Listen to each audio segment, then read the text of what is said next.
Assalamualaikum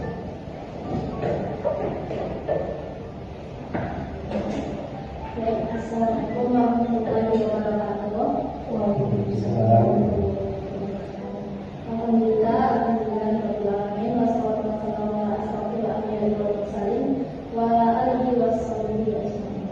Kita syukur marilah kita ucapkan kehadiran Allah Subhanahu wa taala yang telah melimpahkan rahmat dan karunia-Nya kepada kita semua sehingga kita dapat melaksanakan mediasi pada siang hari ini.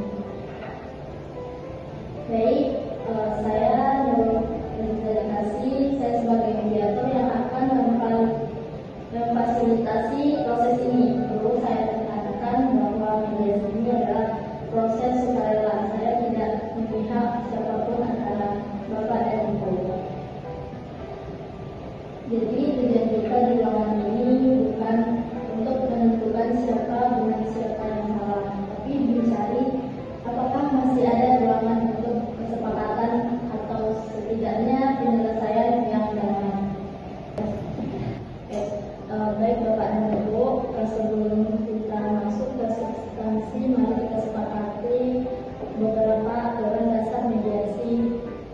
Saya akan menyampaikan yang pertama yaitu tidak memotong pembicaraan, yang kedua tidak menyerang secara personal, yang ketiga tidak meninggikan suara, yang keempat fokus pada solusi.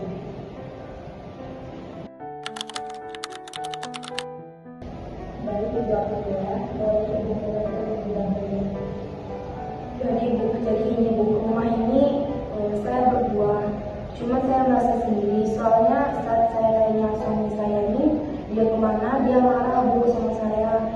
Saat saya suruh dia pulang cepat, dia diam. Jadi saya ini cuma pengen diperhatikan Bu, bukan pengen yang lebih-lebih.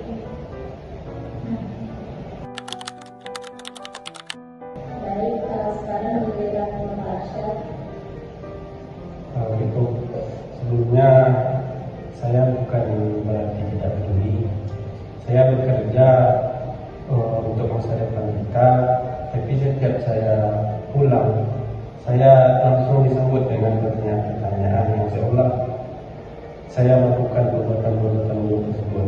Jadi saya capek juga dijadikan tersangka di rumah saya ini.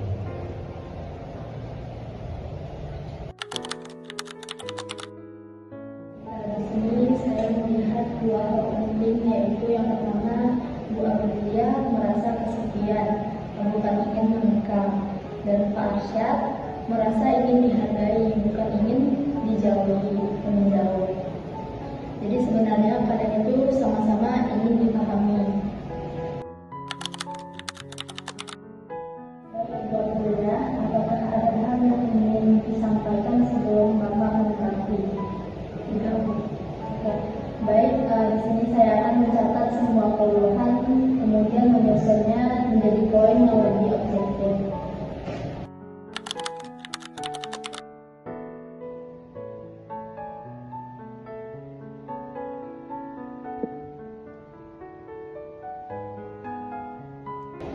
Apakah template ini mewakili masalah utama dalam rumah tangga Bapak dan Ibu? Bisa terjadi. Jadi saya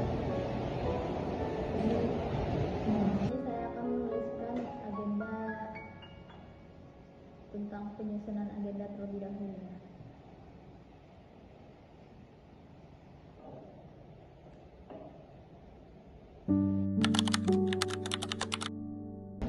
Kamu tuh sebagai seorang suami harusnya ngasih tahu kamu tuh di mana, sama siapa. Kamu tuh harus ngasih kenyamanan bagi istri kamu. Kamu itu juga selalu melihat yang mulia saja tanpa melihat yang baik. Maksud kamu apa gitu? Sabar Bu April, perkenalkan ini terlebih dahulu, kita bicara dengan baik-baik. Nah, sepertinya saya rasa kita perlu fokus pembicaraan terpisah-terpisah. Ini diberi keterangan Bapak dan Ibu. Fokus dengan saya masing-masing.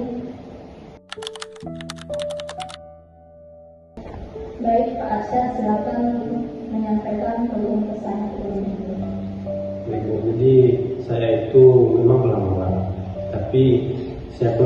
itu bukan karena ada perempuan lain, tapi saya karena ada melakukan proyek besar yang sedang saya tangani. Jadi saya takut juga untuk bilang itu dan takut untuk dia tambah cerita. Jadi yang Anda rasakan sebenarnya bukan marah, melainkan takut salah dimengerti. Ya.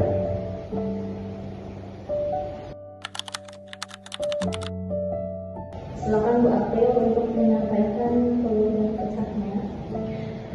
Jadi gini Bu, dulunya saya tidak seperti ini, tapi semenjak suami saya pulang malam, saya merasa takut ditinggalkannya Bu.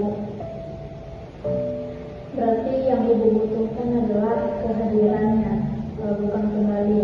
Jadi Ibu April ingin ditemani, bukan menguasai. Iya, saya cuma ingin suami yang pulang dan bilang kalau saya tuh ada di sini gitu Bu. Oke, baik, terima kasih Bu April. Silakan.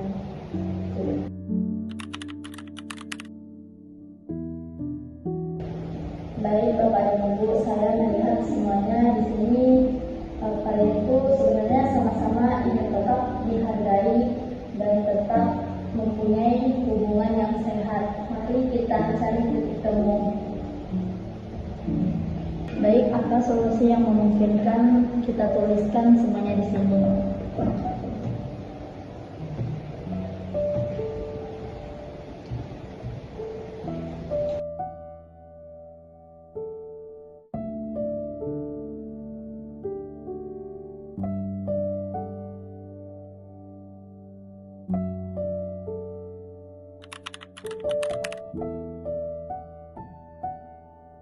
Baik, di sini saya akan menyampaikan opsi-opsi yang sudah saya tulis tadi. Yang pertama yaitu menetapkan quality time 2 malam dalam seminggu. Yang kedua, membuat jadwal komunikasi rutin pagi dan malam. Yang ketiga, Arsyad memberi info, tidak menuduh tanpa bukti. Yang kelima, konseling keluarga tiap minggu.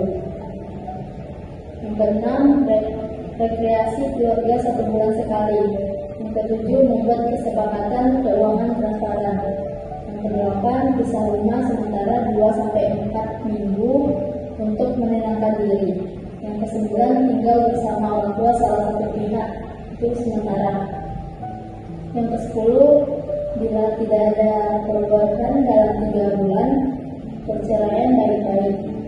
Membuat daftar. Yang ke-11, membuat daftar kebutuhan emosional masing-masing.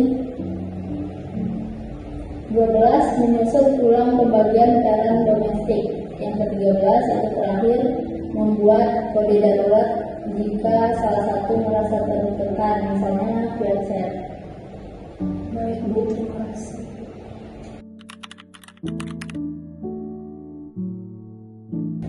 Aku mengucapkan terima kasih kepada kamu karena telah berusaha untuk memperbaiki hubungan kita.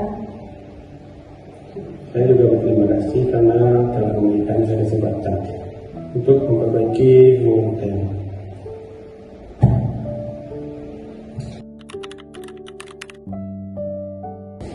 Baik Bapak dan Ibu, apapun hasilnya 3 bulan ke depan, kalian hari ini sudah melakukan sesuatu yang dewasa, berbicara tanpa saling menyakiti. Baik Bu, saya mengucapkan banyak terima kasih kepada Ibu karena telah membantu menyelesaikan permasalahan rumah tangga kami yang kami alami.